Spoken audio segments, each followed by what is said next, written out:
Captain Lisa Hayes stood on the bridge of the UES Indomitable. She was a tall woman with short brown hair and eyes that missed nothing. The large viewing screen in front of her showed the alien ship moving away. "They're leaving, Captain," said Officer Ryan Peters. His fingers moved quickly over the control panel. Lisa nodded. "Let them go, but track their movement." The meeting with the aliens had not gone well. Humanity had hoped for friendship when they first met beings from another world. Instead, they got threats hidden behind nice words. The aliens called themselves Arcanians. They were tall with blue-gray skin and 4 arms. They moved with a smooth grace that made humans look clumsy. Their leader, Ambassador Zrill, had smiled too much during the talks. "We offer Earth-protected status within the Galactic Concord," Zrill had said. His voice was deep and smooth. "Your species is young. You need guidance." Lisa had listened carefully to what the alien was really saying. Humans were weak. Humans needed to follow orders. Humans should give up their freedom. She walked to the window and looked out at the stars. The Arcanian ship was just a small dot of light now. "What do you think they really want?" asked Alan Murphy, the ship's security chief. Alan was a big man with red hair and a serious face. "Control," Lisa said simply. "They want our planet, our resources. Maybe they even want us." Alan frowned. "Their technology is advanced. Those ships of theirs can probably destroy us." Lisa turned away from the window. "Maybe. But did you notice? They never ask about our weapons. They never ask about our defenses. They think we're harmless." The room grew quiet as everyone thought about this. The aliens had treated them like children, like pets. "Send a message to Earth Command," Lisa ordered. "Tell them everything. The Arcanians aren't here for friendship. They're here to take over, but slowly, so we don't fight back." Young Officer Sam Garcia raised his hand. "Captain, I recorded something interesting." When I showed Ambassador Zrill our engine room, he laughed. He called our fastest ships quaint pre-spacefaring toys. He didn't think I understood what he was saying to his assistant. Lisa smiled for the first time that day. "Good work, Sam. They're underestimating us. That's their first mistake." She sat down in her captain's chair and looked at each person on her bridge team. "The Arcanians think we're weak because we're new to space travel. They think we'll be easy to control. They've probably done this to other species before." "What do we do?" asked Mary Wilson, the ship's doctor. She had been quiet until now. "We learn," Lisa said firmly. "We watch, we prepare, and we don't let them know what we're doing." She turned to the communications officer. "Send another message to Earth Command. Code Black. Tell them we need to start Operation Shadow Shield immediately." "Code Black, Captain. Are you sure?" The communications officer looked worried. Lisa nodded. "Yes. The Arcanians and their Galactic Concord think this is going to be easy. They see us as primitive, as weak." Her eyes were hard now. "We're going to prove them wrong." The bridge was silent again, but it was a different kind of silence. It was the silence of people who had just realized they were at war. A war the enemy didn't even think would be a fight. Outside, the stars continued to shine. Somewhere out there, the Arcanians were reporting back to their leaders about the simple, primitive humans who would soon join their empire. They had no idea what was coming. 3 months passed since the meeting with the Arcanians. Earth had learned much about the Galactic Concord in that time. The Concord was made up of 17 different alien species. The Arcanians were the oldest and most powerful among them. Commander Jack Wilson stood in front of the United Earth Defense Council. The room was large with a round table in the middle. 20 men and women sat at the table, all leaders from different parts of Earth. They watched Jack closely as he showed them images on the large screen. "These are Arcanian ships," Jack said, pointing to strange objects far beyond Neptune. "They are building bases on the outer edges of our solar system. They think we cannot see them." The room was quiet. Then a woman with silver hair spoke up. She was Admiral Catherine Reeves, head of Earth's Space Forces. "What else have we learned about them?" she asked. Jack pressed a button. New images appeared on the screen. "We have been listening to their messages. They talk about something called cultural integration. This is their nice way of saying they want to take over our governments." An older man with dark skin frowned. "How do they plan to do this?" "Slowly," Jack said. "First, they make friends with some of our leaders. They offer new technology, medical cures, help with our problems. Then they start to give advice. Soon the advice becomes demands. Before long, they are running everything from behind the scenes." "Have they done this before?" someone asked. Jack nodded. "Yes, to dozens of other worlds. Some fought back. Most didn't realize what was happening until it was too late." Admiral Reeves stood up. Her face was serious. "Then we must act now, while they still think we are no threat." The council members looked at each other. One by one, they nodded. "What do you suggest, Admiral?" asked the council president. "Operation Phantom Strike," she said. "We let some of their observers come to Earth. We act friendly. We seem open. But at the same time, we prepare." Jack continued the explanation. "We need to build up our forces in secret. We need to study their technology and find ways to fight it. Most importantly, we need to make them keep thinking we are weak and harmless." The council voted. All hands went up in agreement. "It is decided," the president said. "Operation Phantom Strike begins today. We will not be conquered without a fight." After the meeting, Jack and Admiral Reeves walked together down a long hallway. "Will this work?" Jack asked quietly. The Admiral's eyes were hard. "It has to. The Arcanians have been doing this for thousands of years. They are patient. They are careful. But they have one weakness." "What's that?" "Pride," she said. "They think they are better than everyone else. They think they know everything.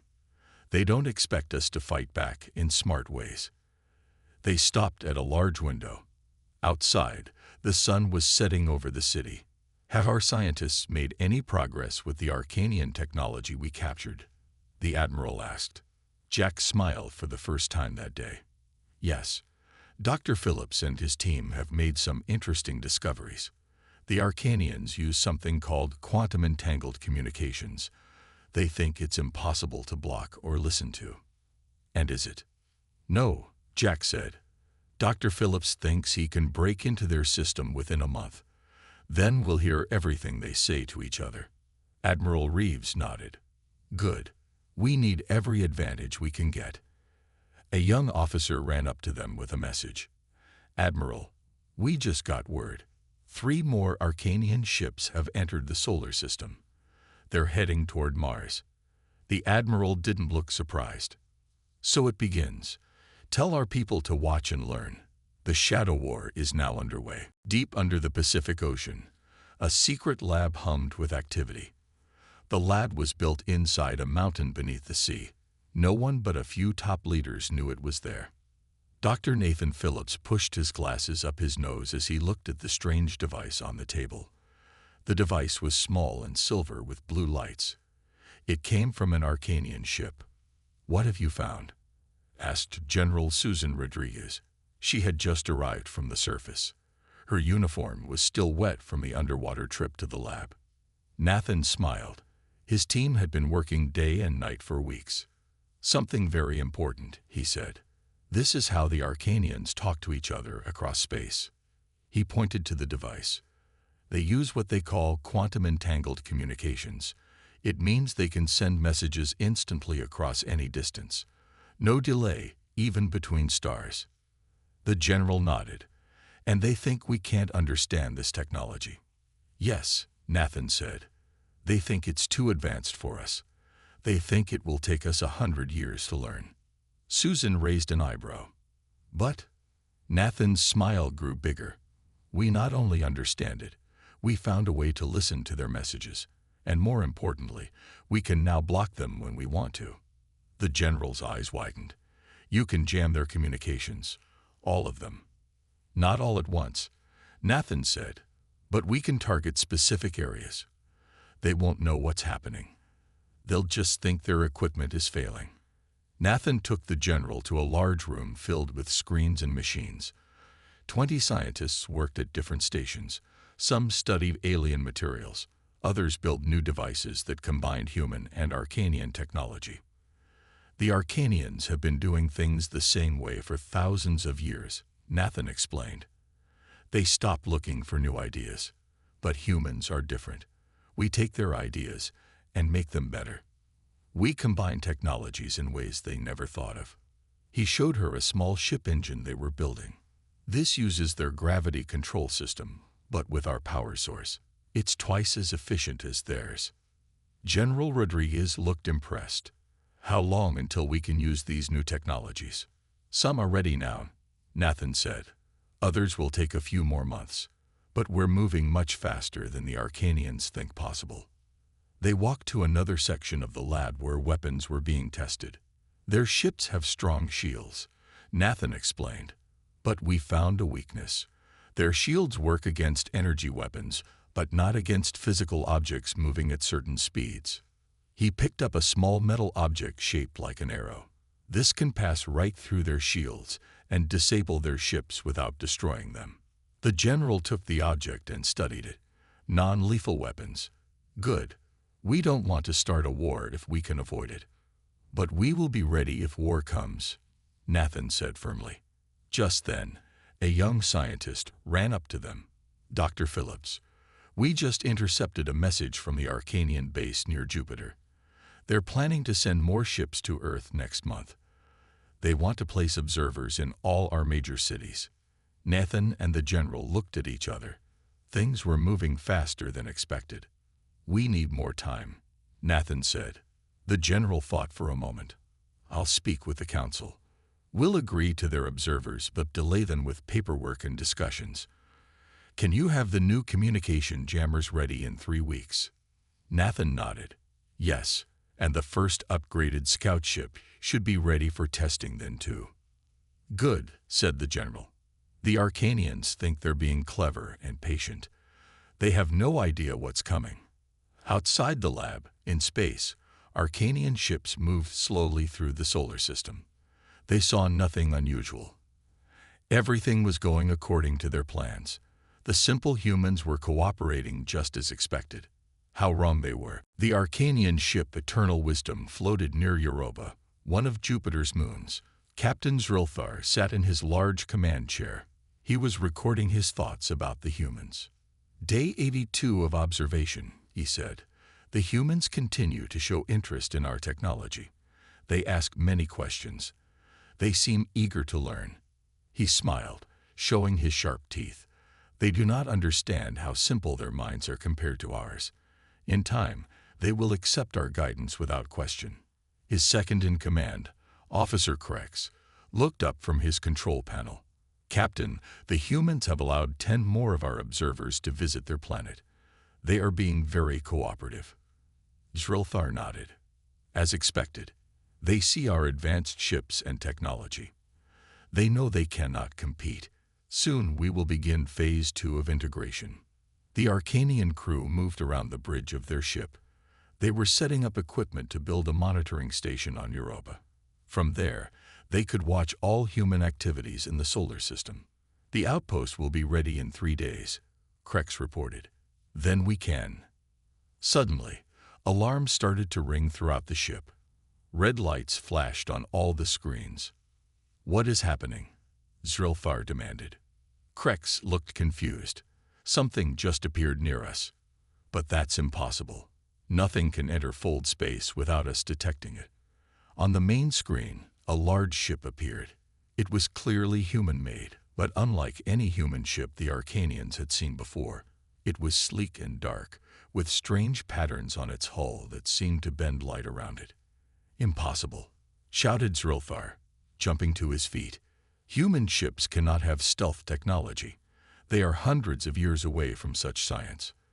The strange ship moved closer. It was the UES Vindicator, Earth's newest and most advanced warship. On its bridge stood Captain Laura Chen. She was calm as she gave orders to her crew. "Open communications with the Arcanian vessel," she said. On the Eternal Wisdom, a message came through. The face of a human female appeared on their screen. "Arcanian vessel," Laura said, her voice firm. "This is Captain Laura Chen of the UES Vindicator. You are in sovereign human territory. Power down your weapons and prepare to be boarded." Zrilthar could not believe what was happening. "How did you find us? How did you approach without detection? Your species does not have this technology." Laura's face showed no emotion. "You seem confused, Captain Zrilthar. Perhaps you have underestimated humanity. We have been watching your ships since you entered our solar system." The Arcanian captain looked at his weapons officer. "Prepare to fire. We must not allow them to." "I wouldn't do that," Laura interrupted. "Your weapons are currently offline. We disabled them when we approached." Zrilthar checked his systems. It was true. None of their weapons would respond. "This is impossible," he whispered. "Your ship is now locked in our gravity field," Laura continued. "A boarding team will arrive shortly to inspect your activities on Europa. Any resistance will be met with force." After she finished speaking, 5 smaller ships launched from the Vindicator. They moved quickly toward the Arcanian vessel. Krex turned to his captain. "What do we do? This was not in any of our plans." For the first time in his long career, Zrilthar felt fear. "Send an emergency message to the High Council. Tell them the humans have technology we did not know about. Tell them." He paused, hardly able to speak the words. "Tell them we need help." But when Krex tried to send the message, nothing happened. "Our communications are being blocked," he said, his voice shaking. Outside, the human ships surrounded the Eternal Wisdom. The incident at Europa would soon be known throughout the galaxy. It was the day the Galactic Concord learned that humans were not the simple creatures they had thought. The grand chamber of the Arcanian High Council was filled with noise. 50 alien leaders sat in a circle, all talking at once. They were watching a large screen that showed the human ship Vindicator surrounding the Eternal Wisdom near Europa. High Counselor Vex Muller pounded his fist on the table. He was the oldest Arcanian in the room. His skin was dark blue, and his 4 eyes showed his anger. "Quiet," he shouted. "I want answers. How is this possible? The humans were supposed to be primitive. They should not have this level of technology for at least 200 more years."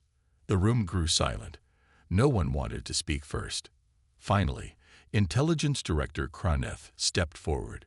He was smaller than the others, with thin arms and nervous movements.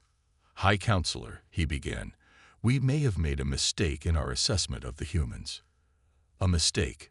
Vex Miller's voice was dangerous and quiet. "We don't make mistakes.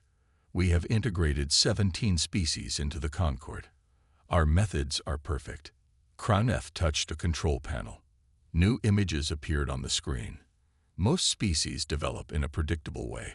They'd follow a straight line of progress. But humans, he paused, humans learn differently.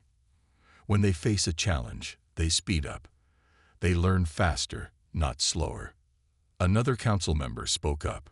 "Are you saying they stole our technology?" "Not exactly," Kraneth said. "They studied it and improved it.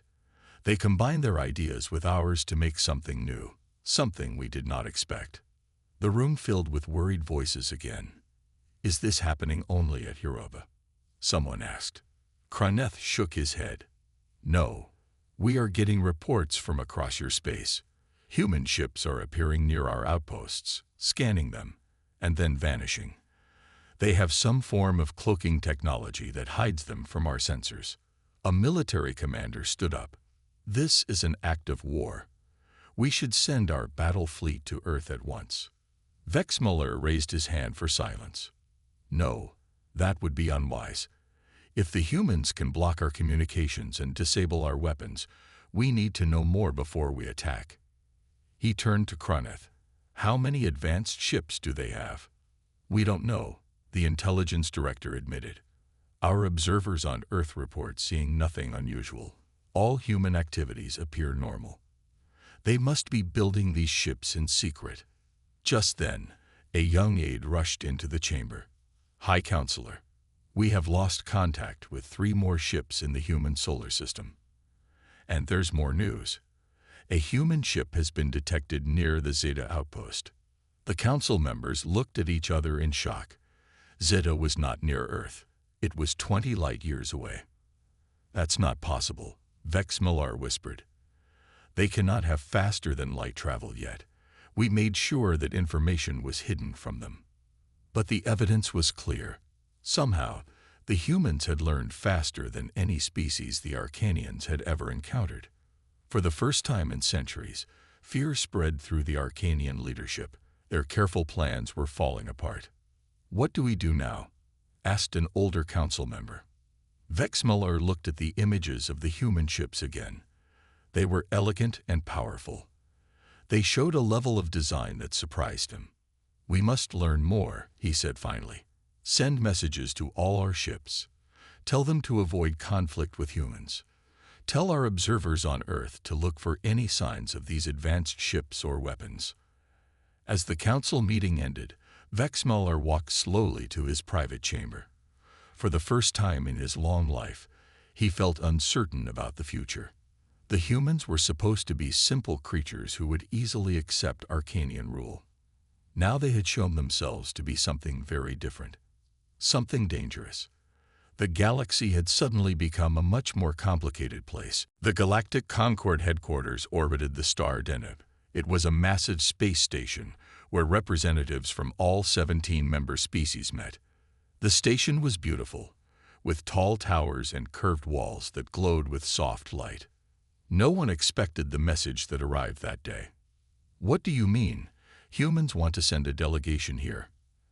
asked Chief Administrator Lontu.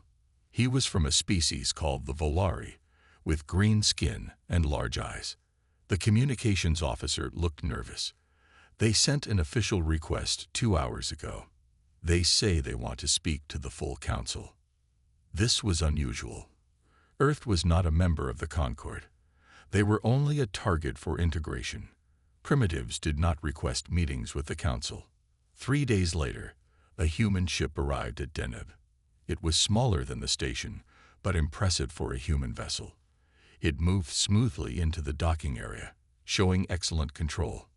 In the grand meeting hall, the full council waited. 200 representatives from 17 worlds sat in rising seats that formed a half circle. In the center was an empty space where visitors could stand. The doors opened. 5 humans walked in. Leading them was Ambassador Frank Martinez. He was middle-aged with dark hair that was starting to turn gray. His face showed nothing of what he was thinking. Behind him were 4 human military officers in blue uniforms. They stood straight and looked calm. "Distinguished representatives of the Concord," Frank began. His voice was clear and strong. "Thank you for agreeing to this meeting. Earth appreciates your interest in our development." The Arcanian High Counselor, Vex Millar, leaned forward. "Your visit is unexpected, human. What brings you to Deneb?" Frank smiled slightly. "We have been observing your Concord for some time. We appreciate your offer of protection, but we must decline." Murmurs spread through the hall. No one declined the Concord's protection. It was not how things worked. Instead, Frank continued, "We propose a different arrangement." He pressed a small device in his hand. A large hologram appeared in the center of the room. It showed a map of Concord space with small dots of light scattered throughout it. "These lights represent human ships currently in your territory," Frank explained. 37 ships, to be exact. The room fell completely silent. Then chaos erupted as the representatives began shouting questions and demands. "Silence," Vex Millar shouted. He stared at the human ambassador. "This is impossible. You cannot have ships in our space without our knowledge." "Yet we do," Frank said simply. "We have been studying your technology, your communications, and your defenses for months. We can move through your territory undetected." A military advisor whispered urgently to Vex Millar. The High Counselor's face showed his shock. "What do you want, human?" he asked, his voice now less certain. "We wish to join the Concord," Frank said, "but not as a protected species, not as servants. We wish to join as equals." The room filled with laughs from some representatives. A tall Arcanian stood up. "Equals? Your species is barely spacefaring. You have existed for a mere blink of time compared to us." Frank remained calm. "Age does not equal wisdom, nor does it guarantee superiority. We have learned much from observing your Concord. Some of what we learned was impressive. Much of it was not." He looked around the room. "We prefer friendship to conflict. We would rather be allies than enemies. But make no mistake, we will not accept any relationship that does not respect our independence." As the council members looked at the map showing human ships throughout their territory, many began to understand that something important had changed. The humans were not following the expected path. The age of Arcanian dominance was facing its first real challenge. Admiral Samantha Ortiz stood on the bridge of the UES Defiant. It was Earth's first Dreadnought-class warship, large and powerful. The ship had just completed its jump through space and was now deep in Arcanian territory. Samantha was tall with dark hair pulled back tightly. Her uniform was crisp and her eyes were focused on the main screen. On it, she could see Arcania Prime, the home world of the Arcanians. The planet was surrounded by defense platforms and many ships. "We're in position, Admiral," said Lieutenant Steve Grant from the tactical station, "holding at 5,000 kilometers from the nearest defense platform." Samantha nodded. "Any reaction from them yet?" "No, Mom," Steve replied. "I don't think they've detected us." That was not surprising. The Defiant used the most advanced cloaking technology Earth had developed. It combined human innovation with concepts learned from studying Arcanian ships. "Status of the fleet?" Samantha asked. Communications Officer Kelly Wright checked her screens. "All ships report ready, Admiral. 120 vessels are in position throughout Concord space." It had been 3 days since Ambassador Martinez met with the Concord Council. The Arcanians had asked for time to consider Earth's proposal, but Earth's intelligence services had intercepted messages showing the Arcanians were actually planning to send a battle fleet to the solar system. Samantha took a deep breath. "It's time. Drop the cloak and open a channel to all frequencies." The massive human warship suddenly appeared in Arcanian space. Alarms immediately began to sound on the defense platforms. "Channel open, Admiral," Kelly said. "You're broadcasting on all Concord frequencies."